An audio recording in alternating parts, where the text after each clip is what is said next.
सबको ओम शांति। शब्द के इस दुनिया में स्वागत है। वर्णों के समूह से बने सार्थक वर्ण समूह को शब्द कहते हैं। जैसे कमल, शेर, नयन, सर्वव्यापी, ये सब शब्द हैं और सबका एक सार्थक अर्थ भी है।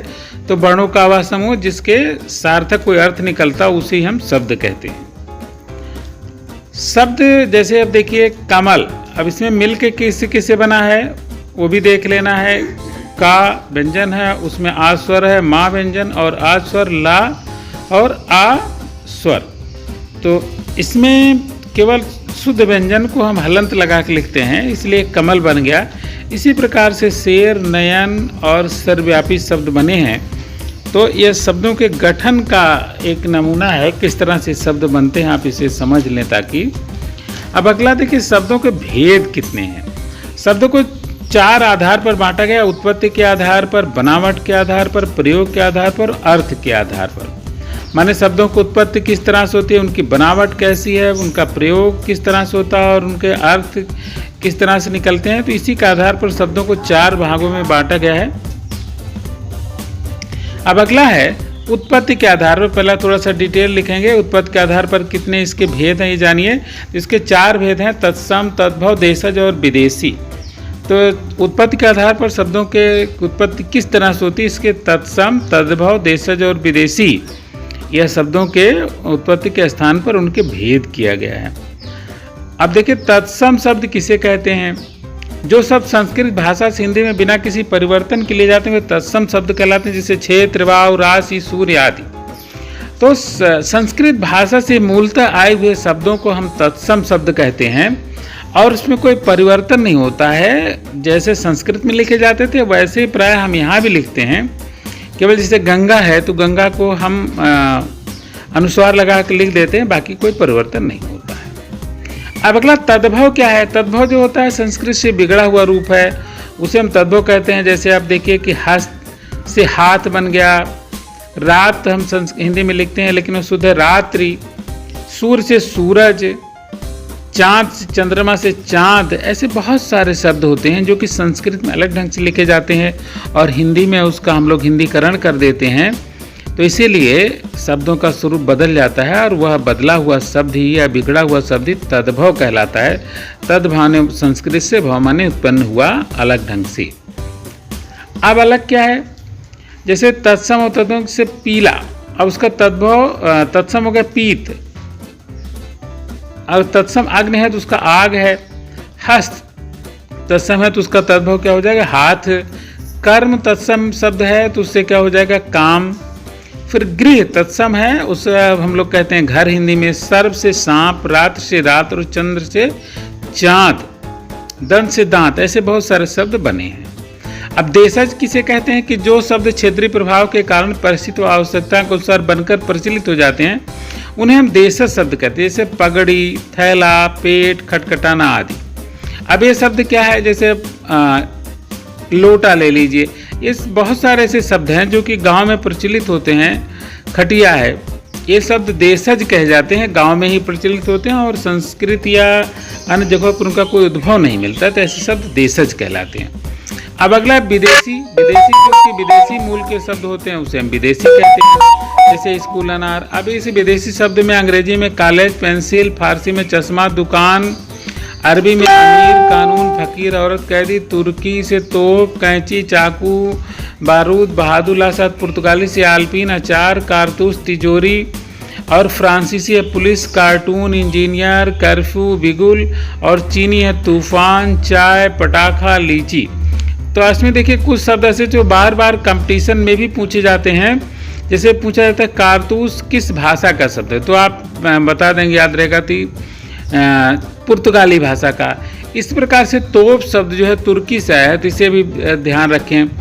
फिर जैसे चश्मा, ये फारसी शब्द है मूल रूप से, तो लेकिन हम इससे सब कभी कभी हिंदी में तो आजकल हिंदीकरण हो ही गया है। जैसे तिजोरी शब्द है, अब तिजोरी वास्तव में है पुर्तगाली, लेकिन सेठ जी की तिजोरी हम लोग प्रयोग करते रहते हैं। तो प्रयोग करने के कारण ये इसमें ज़्यादा हम लोगों का अंतर नहीं दिखता है कि वो अपने हिंदी में अपने ढंग से वो रच बस गया है। इसीलिए हमें हिंदी से विभिन्न प्रकार के कंपटीशन में ये सारे शब्द पूछे जाते हैं। तो आप इसका विशेष ध्यान रखें, क्योंकि प्रतियोगिता में कौन सा पूछ ले जाएगा आपको भी नहीं पता होगा, इसलिए इन सारे शब्दों पर हमेशा याद रखें। अब देखिए अगला जो विभाजन है बनावट के आधार पर किया जाता है, जिसमें शब्दों के निर्माण प्रक्रिया के कारण अलग अलग शब्द भेद बनावट के आधार पर किए जाते हैं, और बनावट से ही आप उसकी सूक्ष्म निर्धारण कर सकते हैं कि कौन शब्द किस भाषा से लिया गया है अथवा उसका स्वरूप कैसा हो सकता है। तत्सम तद्भव का भी निर्धारण आप बनावट की सूक्ष्मता पर कर सकते हैं। लेकिन आगे देखते हैं इसके भेद कितने हैं। इसमें जो बनावट मुख्य तो रूढ़, यौगिक रूढ़ और योग रूढ़, तो ये 3 भेद जिसको हम बनावट के आधार पर कह सकते हैं, लेकिन बनावट से ही सब कुछ का निर्धारण होता है। अब रूढ़ शब्द किसे कहते हैं ये ध्यान दीजिए, इन्हें मूल शब्द कहते हैं, उनका कोई खंड नहीं किया जा सकता। जैसे नदी, अगर ना और दा शब्दों को अलग करेंगे तो ये अलग अलग हो जाएंगे और इसका कोई शब्द इसमें नहीं बनता है, इसीलिए इन्हें रूढ़ या मूल शब्द कहते हैं। अब शब्दों के खंड अगर हो जाए, जैसे रा और ता से शब्दों के खंड नहीं हो सकते, पहले बता चुके। जैसे रात से रा और ता कोई शब्द अलग नहीं है, तो इस प्रकार से ये मूल शब्द है रात। दिन मूल शब्द है। बहुत सारे ऐसे शब्द हैं जो अपने स्वरूप में ही अलग हैं और मूल शब्द कहे जाते हैं। तो ये क्या है, ये हम उसको देख करके और उसको विभाजन करके देखेंगे कि क्या इससे कोई शब्द बनता है तो उसे पकड़ लेंगे। और यौगिक शब्द किसे कहते हैं, जब कोई सार्थक शब्द 2 या 2 से अधिक सार्थक शब्दों से मिलकर बना है तो उसे हम यौगिक शब्द कहते हैं। जैसे अनुशासन है, विद्यालय आदि। तो अनुशासन में आप देखिए, अनुशासन शब्द अनु और शासन शब्दों से मिलकर बना है।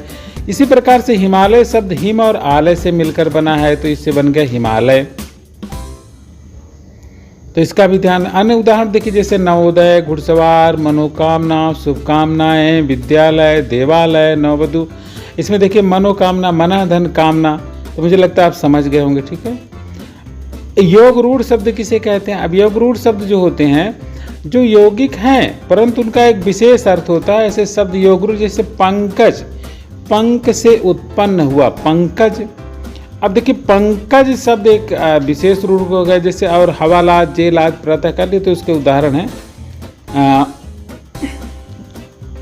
योग रूढ़ के। अब प्रयोग के आधार पर इसके भेद, प्रयोग के आधार पर इसके भेद हैं विकारी और अविकारी। तो 2 भेद हैं प्रयोग के आधार पर, विकारी और अविकारी। अब इन दोनों देखिए, विकारी के माने बदलने वाले शब्द होते हैं जो अपने विभिन्न प्रयोगों में बदलते रहते हैं। तो जो शब्द वाक्य में प्रयोग किए जाने पर व्याकरण के नियमों के कारण अपना मूल रूप बदल लेते हैं, इनको 4 भागों में बांटा गया विकारी शब्दों को। अब 4 भाग कौन कौन है, संज्ञा, सर्वनाम, विशेषण और क्रिया।